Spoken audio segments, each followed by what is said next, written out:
Mhlambe ke sikuvume ukuthi idlulile iminyaka eminingi bezama abantu abamnyama eSouth Africa in particular ukuyikhulula kubelungu. Afeyile amaqhawe oluthuli olembede, oThambo, oSobukwe, oKhrisani,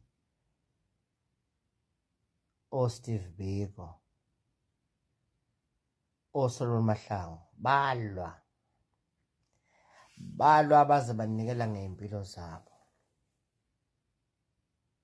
Kodwa still asikayifezi inhloso yokukhulula umuntu omnyama kumlungu nesystem yakhe. Esikubonayo baya ngokwanda abantu abamnyama abasebenzela le system. Baya ngokwanda abantu abamnyama ukukhanda ama-political parties abamancane azicakogwana. Esikubonayo lokho.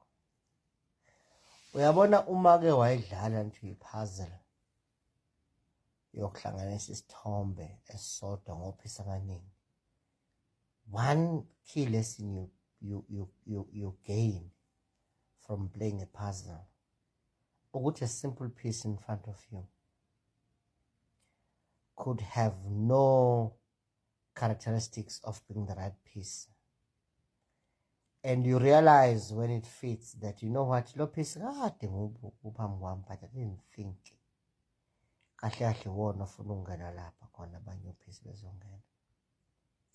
Kushiso ukuthi ngiyasola ukuthi isolution la iphambi kwethu. Kodwa silokhu siyigudla either siyayi-undermine noma siyiboni. Mhlawumbe le struggle khona sizosinqoba. So dinga mhlawumbe ukumukela ukuthi uJulius Malema is one intelligent guy, black revolutionary, who can liberate the black people. But unfortunately, he wants that to happen under condition that he is the one who take all the credits. Maybe the same thing with Jacob Zuma, I don't know.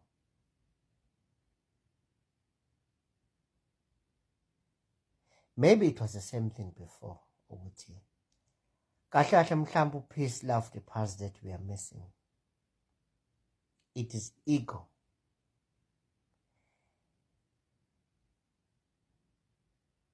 And self-centeredness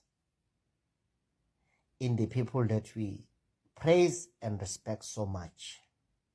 Maybe solution ukuthi bekwazi uba nekhono lokuzehlisa omunye aye komunye. Bevumelane ngebigger picture. Ukuthi inhloso enkulu la akhona ukuthi kuvele mina emlandweni njengeqhawe liqavile unawo wonke akabakhona. Ukukhuluma umuntu omnyama. Yini evimba uZuma uyohlala phansi noMalema kukhulunywe le ndaba yokuthi kusandisiswane kungabe kusachithwa isikhathi esingaphezulu kwalesi sikhona. Yini evimba uMalema okuya kuZuma twendoda njengamanje sisemandleni sisethubeni lokuthi sibambane ngezandla sikhuluma umuntu omnyama. Yini evimba wonke lawa amanye ama-leaders, ama-black parties angama-constituencies for certain cultural, religious groups ukuthi ahlangane? Umlungu. Engabe uMalema uvinjwe umlungu kuye enkandla? Engabe uZuma uvinjwe umlungu kuya kuMalema? Engabe u-Ace mahashule nje ezizwayo ngena sicagogwana nje okhethweni ubevinjwe umlungu ukwenza ipeace noMalema noZuma? Yile esivimbayo bantu abamnyama ngoba njengamanje ngeke sithi white monopoly capital. Ngeke bafethu. Ngeke sithi white monopoly capital levimba njengamanje uthi yini lesisanganisayo nala TikTok singafuni ulalelana ethi umoya MK mayikhulume correct ngamano thulu ungenani mo EFF ngeke umvumele uyoza umcuphe lakhe nje khona bese uthi wena uyahlanya stupid uzothi i-white monopoly capital as well. Yini evimbuwe MK uncoma umbono ka-AFF i-white monopoly capital. Ipoint engifuna ukuyisho ukuthi sinabo bonke uphisi bephazi lapha mwethu sihlulwe ukubahlela ngendlela because of our egos lawa enza siqhubeke sihlupheke sibe nje. Ngithi mina eBhayibhelini noma ngento eBhayibheli kodwa khona ukuhlala phose eBhayibhelini noma ngabe kungamanga ke nonsense eningi lapho, kodwa khona incwadi evelayo owesifazane ethi ayimane ithathe ingane yakhe unobe idatshulwe phakathi ngoba eseyibanga lo munye esinaye yakhe ingane after esedakwena walala phezu kweyakhe yafa usethe yakhe yeleya lo munye umama uma kuya ukuthi ungenani ayimane sikwe phakathi ke le bangwayo omunye athola uhafu wathi lokho ingane yakhe ngempela wathi ayakamana ayithathe nokuba ingane yami isikwe phakathi. Ngifuna ukuthini ngalokho? Uma kuya ngokuthi first bizira lenkulu ka-MK singakufihliswa i-MK kodwa sigqoke nje ama-red beret ingubo ze-EFF sibeme umalema just ukumtshela ukuthi siyamdinga ukukhulula umuntu omnyama.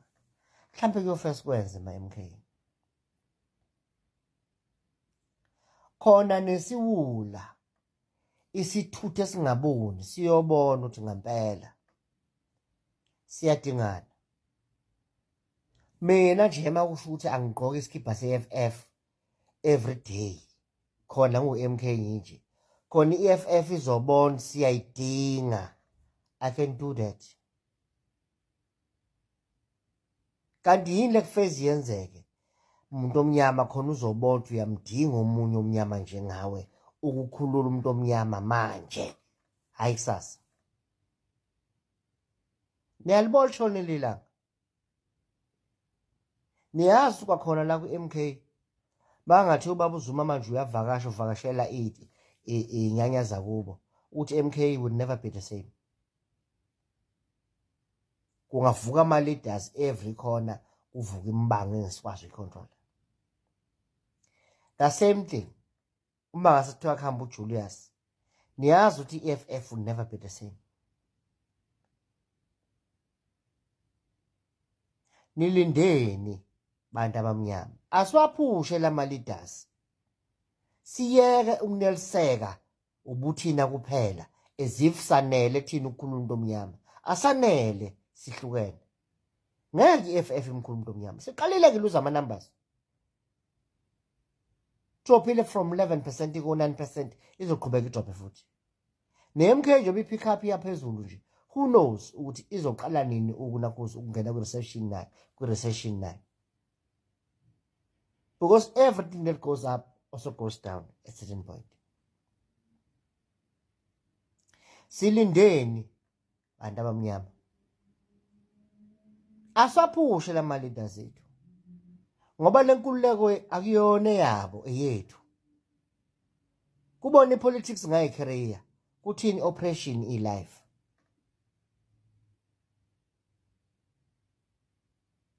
Yini ekufanele yenzeke kanti bafowethu ngoba lasekuqaleni lokwathi inhlo lamaqhawe ngawabalayo ahluleke ukuhlangana PAC ANC asapho nahlulwa yini ukuhlangana kwasekuqaleni kanti yini umuntu omnyama feke kuze kube njani abantu bakithi ngempela khona nizobona ukuthi divided we are weak, united you'll conquer. Feke kube njani kanti bakwethu baholi bethu nibanjwe yini ukuhlanganisa kanti ngempela yini inkinga?